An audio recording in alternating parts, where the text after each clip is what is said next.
Greetings and welcome, internet friends. Mr. Waddy here, and we're talking about 10.2 from the Algebra 2 text, talking about probability of independent and dependent events.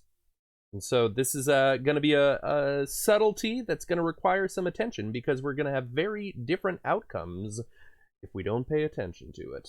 So here it says, two events are independent events when the occurrence of one does not affect the occurrence of the other event. Okay.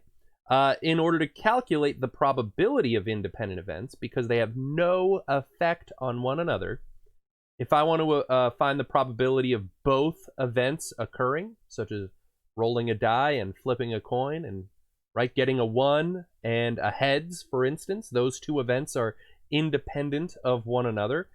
I could find that probability by taking the probabilities of each event and multiplying them.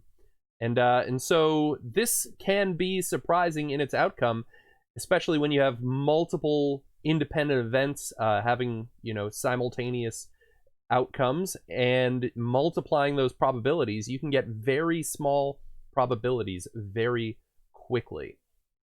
And so, yeah, that's the idea. You find the probability of both, and you multiply them. Here's example 1. A student taking a quiz randomly, key right there is random, answers to randomly guesses the answers to 4 true, false questions. All right, here's the sample space that we did from the previous section. Determine whether the events are independent. Okay, and so these events, looking at this, are going to be independent of one another. Because, for instance, if you guessed true on one problem, it's not like you're not allowed to guess true on later problems. It didn't reduce, the possible outcomes of the other. They are independent of one another. Determine whether guessing question 1 correctly and guessing question 2 correctly are independent events. And so those are independent. They have no effect on each other. And so questions 1 and 2 being guessed correctly, the probability of guessing 1 correctly, so here's 1. Let me tell you what, let me do this. So there's 1 with question 1 correct. There's 1 with question 1 correct. There's 2 with question 1 correct. These 3 have question 1 correct. And this has question 1 correct. And so those are all ones with question 1 correct.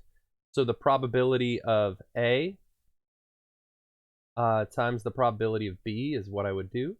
The probability of A, there's 1, 2, 3, 4, 5, 6, 7, 8. Out of, there were 16 possible cases there. And so that's the same as a half, right? And I can take that and multiply by the probability of B, which I was going to use red, but that almost would make it look wrong, which is the probability of guessing question 2 correctly. And so here's a question 2 correct, right here, right here, right here's a question 2,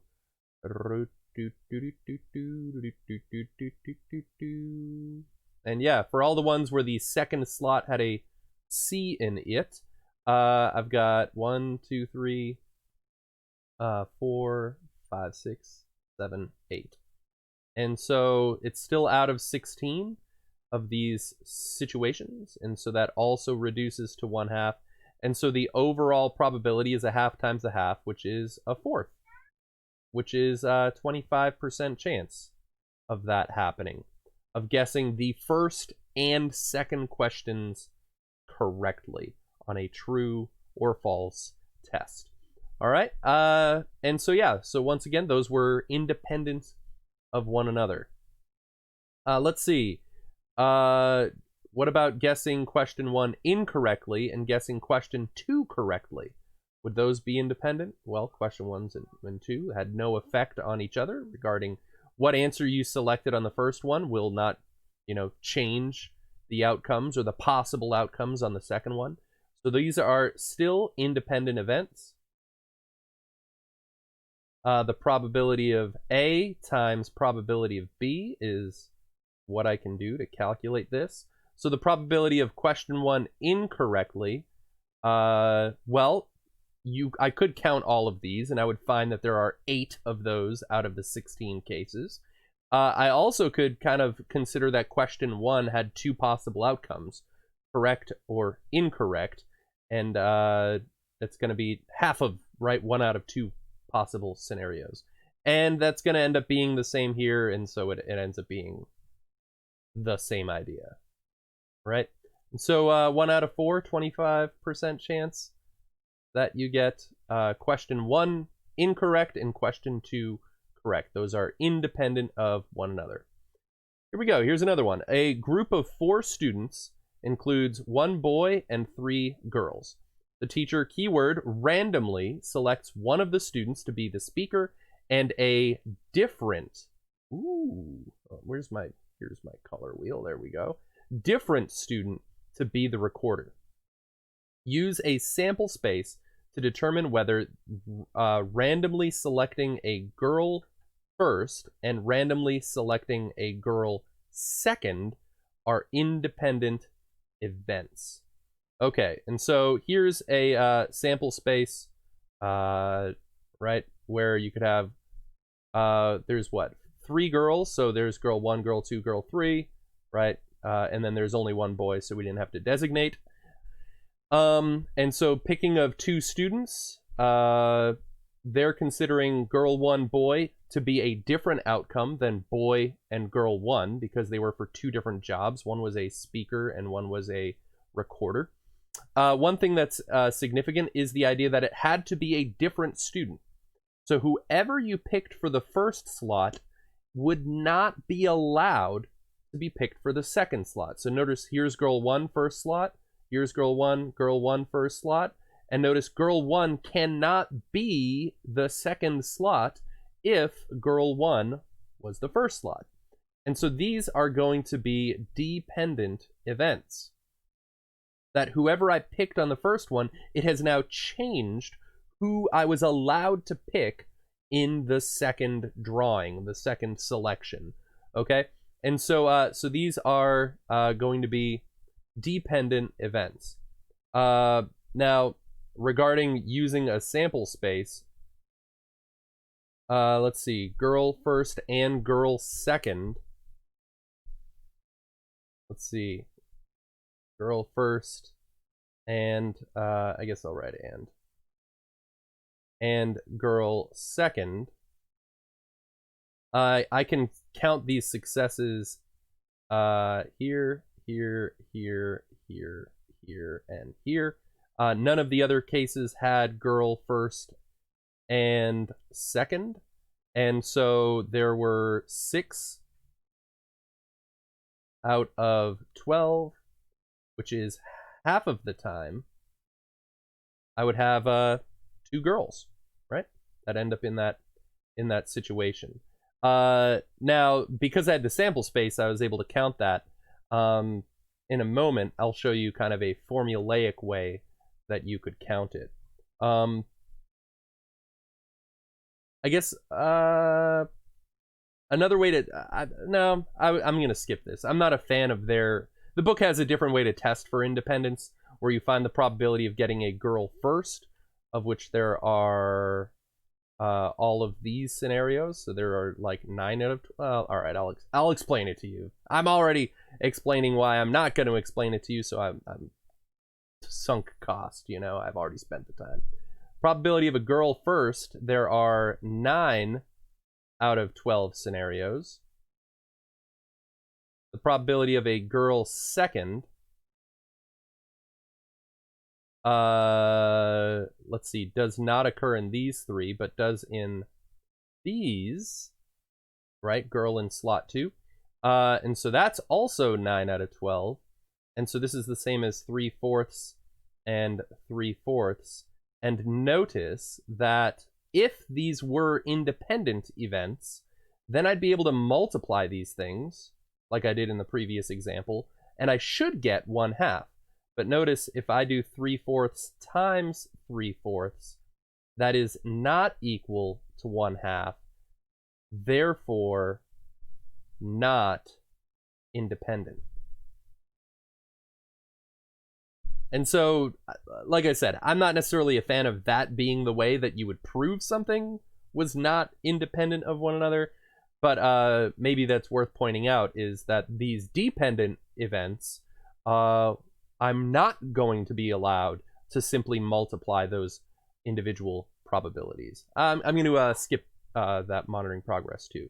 So finding the probability of events. Two events are dependent when the occurrence of one does affect the occurrence of the other. So right there. If it has an effect, whether it changes the total outcomes, reducing them or adding to them, or if it, changes the number of successes, because you're not allowed to pick the same person twice, there's some sort of effect, and those events are dependent. And so the way we calculate that probability is going to be a little bit different. So the probability that event B occurs, assuming that another event has already happened, is called the conditional probability of B given A. Like, event B occurs given the event A had already happened. And it's written as P of B, and this vertical line means given A. And so here we go. So calculating these probabilities, I can't just do probability of A times probability of B. This time I'm going to do the probability of the first event multiplied by the probability of B given the first event had occurred. And so in our previous, actually, do I have that? Oh, I do. No, that's the wrong one. But as far as the boy-girl outcomes, here we already knew the probability of girl first was just the 3/4 situation, right?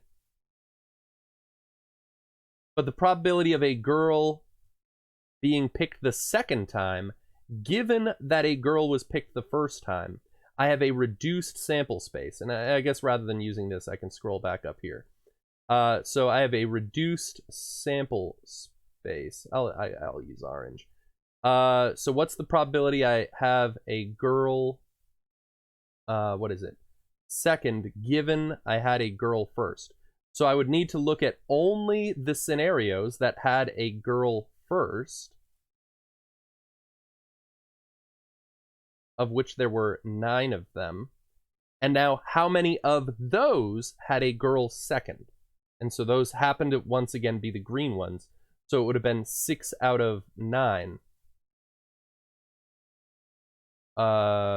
Which is what you see here as well. So it reduced the total possible outcomes. The number of successes happened to be the same, but that's where that 6 out of 9 occurred. And when I multiply those, I get half of the time. And so, yeah, so dependent probability, it's a little bit more work. But I guess one of the things to point out is it reduced the possible outcomes.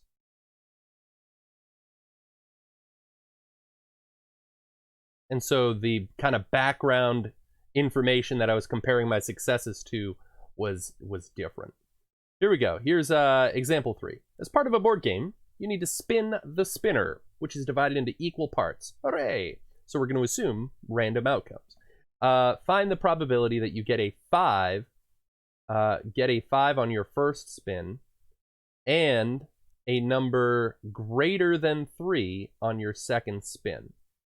So let's see. Now it actually kind of already gives the answer away to this question here. I was going to ask, are those two events independent or dependent of one another?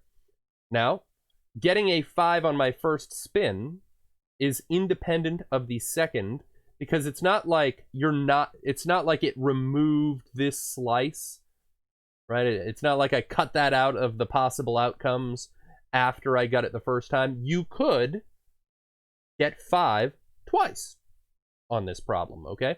And so these are independent of one another. And so let's find the probability of A, right? Getting a 5 on our first spin. And so that's one successful way that that could occur out of 8 total ways that that could occur. Now let's find the probability of event B, which is getting a number greater than 3, not greater than or equal, greater than 3. And so what's the number of successful ways I could do that? Well, 4, 5, 6, 7, 8. So there were 5 total sectors, geometrically speaking, that I could use. The total possible outcomes is still 8, right? Because 5 was still in the running. And so I would have that there. And now I could just multiply across. So I get 5/64ths is the probability of those two events occurring, which, by the way, is approximately 7.8%. All right? And that's a reduced fraction. That would be an appropriate way to do that. Let's see. Well, I'll tell you what. We're here. Probability that you spin an even number. So that's probability even. Well, 1, 2, 3, 4. So that's 4 out of 8. And then an odd number. And so the successes I'm looking at are different, but the total denominator is remaining the same. So 1, 2, 3, 4. 4 odd numbers, right? The denominator stayed the same. It didn't have a reduced set of outcomes. And so when I multiply a half times a half, because that's what those were equal to, I get a fourth, right? 25% possibility of an even and then an odd. Okay? Good. All right, last example. And I'm a big fan of this fanny pack thing going on here and this person's money bags. A bag contains $21 bills. 20 individual bills of $1 denominations, and 5 $100 bills. You randomly draw a bill from the bag, set it aside, and then randomly draw another bill. So key phrase here, set it aside. You don't put it back in the bag, so it's no longer a possibility of drawing it the second time. Like you're not a magician, right? Like you didn't, oh, I found your same dollar in the bag again. No, it's set aside. You're not allowed to draw it twice. And so these are going to be dependent events, right? Oh, we'll write that down, dependent. And so the probability of the first bill is a $100. So the first is a $100 amount. What's the probability of that? Well, what's the number of successes? Well, there were 5 $100 bills. And what's the total space? Well, there were 20 and 5, and so that's 25 total dollar bills, or bills that were in there, okay? And so there were, so 5 out of 25 would be the probability, which is 1/5. Okay? Now I've got for my second event, it is the second bill is $100. So this is probability, second is $100, given that the first was $100. And so this is going to change it in a couple different ways. So notice, how many $100 bills are still in the bag? Well, if one of them was taken out, one of the 5, there are now 4 that are still in the bag. And how many bills were still in the bag total? Well, there were 25, but one of them has been set aside. It's no longer in there. So the total possible outcomes is now 1 less than that. And so I've reduced that as well.